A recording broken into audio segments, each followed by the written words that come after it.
നമസ്തേ. ഞാൻ doctor Susan Joseph, consultant gynaecologist. 80% ഗർഭിണികളിൽ അവസാന മാസങ്ങളിലാവുമ്പോൾ കാലിൽ നീരുണ്ടാകുന്നത് വളരെ സാധാരണമാണ്.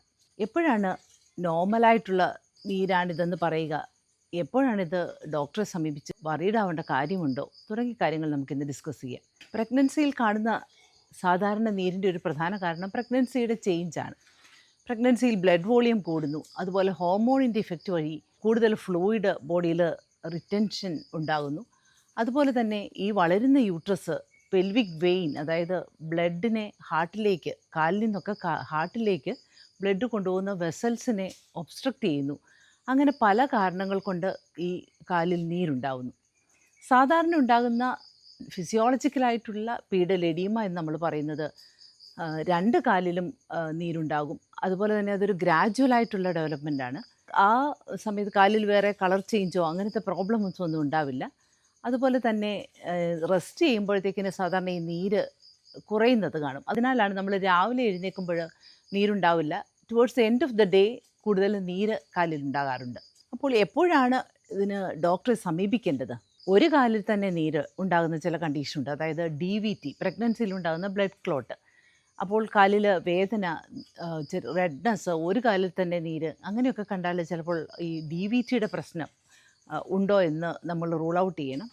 അതുപോലെ പ്രീ എക്ലാംസിയ, പ്രഗ്നൻസിയിലുണ്ടാകുന്ന ബ്ലഡ് പ്രഷറിൻ്റെ ഒരു കോംപ്ലിക്കേഷൻ, യൂറിനകത്ത് ആൽബുമിൻ ഉണ്ടാകുക, അതുപോലെ BP ഹൈ ആകുക, ചിലർക്ക് അപ്പർ അബ്ഡോമിനൽ പെയിൻ, പ്രത്യേകിച്ച് റൈറ്റ് സൈഡിലേക്ക് കൂടുതൽ വേദന ഉണ്ടാകുക, നോട്ട് ഫീലിംഗ് വെൽ, അതായത് ഒരു സിക്നെസ്, ഒരു വൊമിറ്റിംഗ് ടെൻഡൻസി, അങ്ങനത്തെ പ്രോബ്ലമൊക്കെ ഇതിൻ്റെ കൂടെ അസോസിയേറ്റഡ് ആയിട്ടുണ്ടെങ്കിൽ ചിലപ്പോൾ ഈ പ്രീ എക്ലാംസിയയുടെ പ്രോബ്ലം ആകാം. അത് തീർച്ചയായിട്ടും ഡോക്ടറെ സമീപിക്കണം. അതുപോലെ റെസ്റ്റ് ചെയ്തിട്ടും നീര് കുറയുന്നില്ല, രാത്രിയിലൊക്കെ നമ്മൾ ശ്വാസം മുട്ടി എഴുന്നേൽക്കേണ്ടി വരുന്നുണ്ട്, കൂടുതൽ ക്ഷീണം തോന്നുന്നുണ്ട്, അങ്ങനെയൊക്കെ ഉണ്ടെങ്കിൽ ചിലപ്പോൾ ചില ഹാർട്ടിൻ്റെ പ്രോബ്ലം കൊണ്ടും ഈ കാലിൽ നീരുണ്ടാകാം. അങ്ങനെയൊക്കെ എന്തെങ്കിലും പ്രോബ്ലം നമ്മൾ സംശയിക്കുന്നുണ്ടെങ്കിൽ തീർച്ചയായിട്ടും ഡോക്ടറെ സമീപിക്കണം. വെയിറ്റ് ഗെയിൻ പ്രഗ്നൻസിയിൽ ഉണ്ടാകുമല്ലോ. അപ്പോൾ ഒരാഴ്ചയിൽ തന്നെ 2 കിലോയിൽ കൂടുതൽ വെയിറ്റ് ഗെയിൻ ഉണ്ടാകുന്നുണ്ടെങ്കിലും അത് നോർമൽ അല്ല. അതിനും തീർച്ചയായിട്ടും ഇവാലുവേറ്റ് ചെയ്യേണ്ട കാര്യമുണ്ട്. പ്രഗ്നൻസിയിൽ കാണുന്ന ഈ നീര്, സ്വാഭാവികമായിട്ടുള്ള നീരിനെ നമുക്ക് എങ്ങനെ കൺട്രോൾ ചെയ്യാൻ പറ്റുമെന്ന് നോക്കാം. സോഡിയം സാധാരണ ഫ്ലൂയിഡ് കൂടുതൽ റിറ്റൻഷന് സഹായിക്കുന്ന ഒരു കെമിക്കലാണ്.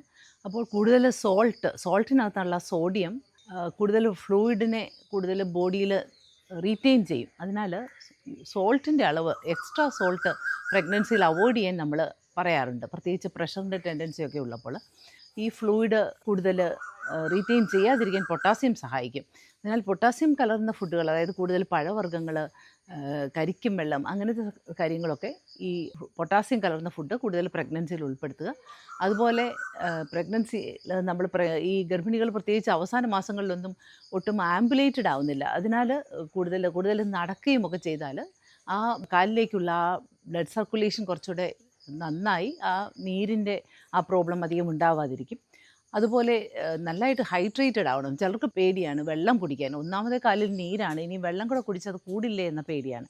അപ്പോൾ അങ്ങനെയല്ല, ബോഡിയുടെ ഒരു മെക്കാനിസം ഇനഫായിട്ട് ബോഡിക്ക് ഹൈഡ്രേഷൻ ഉണ്ടെങ്കിൽ ഈ കൂടുതൽ ഫ്ലൂയിഡ് റീറ്റെയിൻ ചെയ്യാനുള്ള ആ ടെൻഡൻസി ബോഡിക്ക് കുറയും. അതുപോലെ കഫീൻ കലർന്ന, അതായത് കോഫി, 2 കപ്പിൽ കൂടുതൽ കോഫി ഗർഭിണികൾക്ക് അഭികാമ്യമല്ല. കോഫി എന്ന് പറയുമ്പോൾ നമുക്കറിയാം കൂടുതൽ യൂറിൻ പുറത്തേക്ക് പോകുന്ന ഡയൂററ്റിക് ഇഫക്റ്റാണ് കോഫിക്കുള്ളത്. അപ്പോൾ ബോഡി കൂടുതൽ ഫ്ലൂയിഡിനെ റീറ്റെയിൻ ചെയ്യാനായിട്ട് ഇതുപോലെ എഡീമ അപ്പോൾ കൂടുതലാവാനുള്ള സാധ്യതയുണ്ട്. വെറുതെ ഇരിക്കുമ്പോൾ കാലൊക്കെ ഒന്ന് പൊക്കി വെച്ചിരിക്കുന്നത് നല്ലതാണ്. നമ്മുടെ ഗ്രാവിറ്റിയുടെ ഒരു എഗൻസ്റ്റായിട്ട് ഒരു ഫുഡ് സ്റ്റൂൾ ആണെങ്കിലും വെച്ച് കാല് ഒന്ന് അല്പം പൊക്കി വെച്ചിട്ട് ഇരിക്കുന്നത് നല്ലതാണ്. അതുപോലെ കിടക്കുമ്പോൾ വേണമെങ്കിൽ 2 പില്ലോയിൽ കാല് പൊക്കി വെച്ച് കിടക്കാം. നേരത്തെ വീഡിയോയിൽ ചെയ്തിട്ടുള്ള പോലെ sleeping position, especially towards the last months of പ്രഗ്നൻസിയിൽ എപ്പോഴും നമ്മൾ ലെഫ്റ്റ് സൈഡ് ചെരിഞ്ഞ് കിടക്കാൻ പറയും. ഇതിൻ്റെ ഒരു പ്രധാന കാരണം ഈ മെയിൻ ബ്ലഡ് വെസലായ ഈ ഇൻഫീരിയർ വീന കോവ എന്നുള്ള ആ വെയിൻ, അത് റൈറ്റ് സൈഡിലാണ് കൂടുതൽ സിറ്റുവേറ്റ് ചെയ്യുന്നത്. സെൻട്രൽ തന്നെ ടുവേർഡ്സ് ദ റൈറ്റ് ആണ്. ബ്ലഡ് വെസലിന് ഒബ്സ്ട്രക്ഷൻ വന്നു കഴിയുമ്പോൾ ഹാർട്ടിലേക്കുള്ള ബ്ലഡ് ഫ്ലോയെ അത് കുറയ്ക്കുകയും തൽഫലമായി കൂടുതൽ നീര് കാലിലൊക്കെ ഉണ്ടാകാനുള്ള സാധ്യത കൂടുതലാണ്. അപ്പോൾ റെസ്റ്റ് ചെയ്യുമ്പോൾ കഴിവതും ലെഫ്റ്റ് സൈഡ് ചെരിഞ്ഞ് കിടക്കുന്നത് ഒരു പരിധിവരെ ഈ നീര് കുറയ്ക്കാനായിട്ട് സഹായിക്കും. അതുപോലെ ഫുഡിൻ്റെ എക്സസൈസ് വളരെ ഇമ്പോർട്ടൻ്റ് ആണ്. നമ്മൾ റെസ്റ്റ് ചെയ്യുന്ന സമയത്ത് ഫുട്ട് മുകളിലേക്കും താഴേക്കും ആ ഫുട്ടിൻ്റെ എക്സസൈസ് ആംഗിളിൽ നന്നായിട്ട് ചെയ്യുക. ഓരോ മണിക്കൂറിലും കുറച്ച് സമയമെങ്കിലും അങ്ങനെ ചെയ്യുന്നത് നല്ലതാണ്. അത് ക്ലോക്ക് വൈസ് ഡയറക്ഷനിലും ആൻറ്റി ക്ലോക്ക് വൈസ് ഡയറക്ഷനിലും ആ ഫുട്ടൊന്ന് റൊട്ടേറ്റ് ചെയ്യുന്നതും ഇടയ്ക്കിടയ്ക്ക് അങ്ങനെ ചെയ്യുന്നതും ഈ ഫുട്ടിലേക്കുള്ള ആ ബ്ലഡ് സപ്ലൈ ഒക്കെ കൂട്ടി ഈ കാലിൻ്റെ നീര് കുറയ്ക്കാനായിട്ട് സഹായകമാകുന്നു. അപ്പോൾ കാലിലെ നീര് എന്നുള്ളതിനെക്കുറിച്ച് വറീഡ് ആവേണ്ട കാര്യമില്ല. നമ്മൾ ഡിസ്കസ് ചെയ്ത എന്തെങ്കിലും പ്രോബ്ലംസ് നിങ്ങൾ ആൻറ്റിസിപ്പേറ്റ് ചെയ്യുന്നെങ്കിൽ തീർച്ചയായിട്ടും നിങ്ങളുടെ ഡോക്ടറെ സമീപിക്കുക. നന്ദി, നമസ്കാരം.